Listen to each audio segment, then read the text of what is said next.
Good morning, dear student. Welcome to your online classes. As we are going to start chapter Unit 3, Nurturing Nature, and Chapter 7, What a Bird Thought. And this is the poem from Class 6, Book Purvi. Okay, you can see there is a picture of bird nest. Okay, and these are eggs, and you can see the poem. First of all, I will recite the poem. I lived first in a little house and lived there very well. I thought the world was small and round and made of pale blue shell. I lived next in a little nest, for nor needed any other. I thought the world was made of straw and nestled by my mother. One day I fluttered from my nest to see what I could find. I said, the world is made of leaves. I have been very blind. At length I flew beyond a tree, quite fit for grown up labors. I don't know how the world is made, and neither do my neighbors. So, dear students, this is a poem. What a Bird Thought is a poem on growth and experience of a bird. The poem is told about the bird experience or the perspective of a bird. As the bird grown up, she learned and changed her perspective with experience. This poem tells the journey of a bird started from shell to fly in the sky.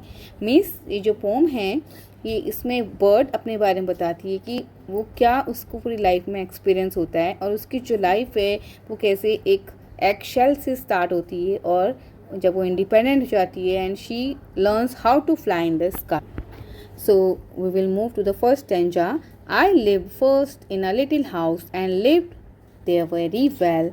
And the world to me was small and round and made of pale blue shell. In this stanza, the bird is talking about the time when she was inside the eggshell. Means इस pome में bird बताती है कि उस time के बारे में बताती है जब वो एग शेल के अंदर थी. मीन्स उसका स्टार्टिंग फेज था, इनिशियल फेज था उसकी लाइफ का, when she was inside the egg shell. You can see there is a picture of a cute little bird who is inside the eggshell. This is called the eggshell, pale blue color eggshell. You can see. It thought it was her world. तो चिड़िया को लगता था कि यही इसकी दुनिया है. मीन्स जो एगशेल है यही उस चिड़िया की दुनिया है. And she feel very secure there. Okay, but जैसे जैसे चिड़िया बड़ी होती है तो उसका जो पर्सपेक्टिव है उसकी दुनिया को लेकर के वो चेंज होता है. Okay, so in second stanza we are seeing I lived next in a little nest nor needed any other.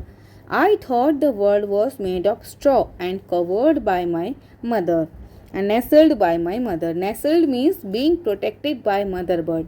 Okay, so nest was my second home. What the bird is saying कि जो nest है वो मेरा दूसरा घर था. First house क्या था बर्ड का? Egg shell. Yes, and word the bird is saying here, the bird is saying that nest was my second home. Means my mother was my protector. चिड़िया को लगता है कि जो सेकेंड होम था उसका वो क्या था? नेस्ट था. And it was made of straw, और ये स्ट्रॉ से बना हुआ था. आपने देखा होगा चिड़िया का घोंसला जो होता है it is made by straw. Okay, and it is nestled by my mother. Means it is protected by my mother. जैसे कोई दूसरे बर्ड्स उसके ऊपर अटैक न कर दें तो जो बर्ड मदर बर्ड होती है वो उसको काफ़ी प्रोटेक्टिवली उनको अपनी छोटी जो बच्चे होते हैं उनको सेव करती है वहाँ पे. Okay, so nestled means to be surrounded in a protective way. So now instead of egg shell I was thought the world was made of straw. तो एग शेल के अलावा उसे लगता है कि जो उसकी दुनिया है वो किससे बनी है, जो उसका नेस्ट है वो किससे बना है? स्ट्रॉ से बना है. So in third stanza, one day I fluttered from the nest to see what I could find. I said, the world is made of leaves. I have been very... So one day the baby bird flew away from the nest to see on the tree branch to see what it could find. Okay, तो एक दिन baby bird ने सोचा कि एक बार वो उड़ के देखेगी कि आखिर उसे क्या दिखाई देता है. ठीक है, अपनी नेस्ट से बाहर. Here the bird portraying its early days of adulthood. तो यहाँ पे जो बर्ड है वो अपने अर्ली डेज बताती है. मीन्स कि जब वो एडल्ट होती है तो उसके स्टार्टिंग के जो डेज थे उनके बारे में बात करती है. The world of the baby bird now made of leaves. You can see here now what is saying कि जो उसकी दुनिया है अब वो लीफ से बनी हुई है। अभी तक आपने देखा first of all it was made of egg shells, then nest and now made of straw, and now she is saying that कि जो उसकी दुनिया है वो किससे बनी है, made of leaves. The bird call itself blind. So चिड़िया खुद को ब्लाइंड क्यों बोल रही है? It was because it was unaware that something else also existing beyond the nest, क्योंकि उसे पता ही नहीं था कि जो उसकी दुनिया है वो इस नेस्ट के बाहर भी है, मीन्स कि बाहर बहुत बड़ी दुनिया है। जबकि उसे अभी तक लगता था कि जो उसकी दुनिया है केवल एक शेल और जो स्ट्रॉ का बना हुआ नेस्ट है वही है, ठीक है। लेकिन जब वो बाहर जाके देखती है, जैसे जैसे वो अडल्ट होती है, उसे क्या लगता है कि दुनिया तो बहुत बड़ी है। Okay, so blind is a metaphor here, metaphor है blinding, and it is used to emphasizes that the world perspective is limited to nest while there is a world beyond it, ठीक है। तो अभी तक लगता था चिड़िया को कि जो उसकी दुनिया है वो बहुत छोटी सी है, लेकिन जब वो बाहर निकलती तो वो क्या देखती है कि दुनिया तो बहुत बड़ी है। At length I flew beyond the tree, quite fit for grown up labors। तो अब देखो now in this fourth stanza the bird is become mature enough, ठीक है। अब यहाँ पे हम देखेंगे कि जो बर्ड है वो फुली मेच्योर हो चुकी है, and now she is saying I am a grown up levels, ठीक है।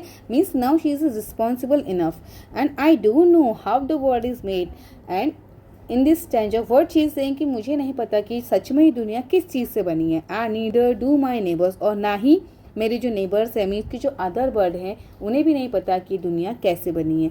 So we have seen the journey of a bird. कहाँ से स्टार्ट होती है जर्नी बर्ड की? एक एग शेल से लेकर के when she becomes responsible.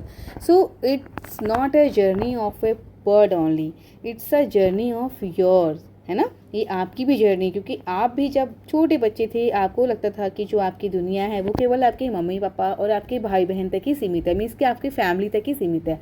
But as you grown up, जैसे जैसे आप बड़े होते हो तो आपका भी एक्सपीरियंस बढ़ता है और आपको लगता है कि आपकी दुनिया केवल यहीं तक सीमित नहीं होती है ना। फिर आपके फ्रेंड्स बनते हैं, जैसे जैसे आप बड़े होगे, फिर आप कॉलेज जाओगे, आप जॉब करोगे, तो आपका भी जो लाइफ को लेकर के पर्सपेक्टिव है ये भी चेंज होगा। Okay, so I hope you have enjoyed this pome. एक बार इसको और अच्छे से समझना।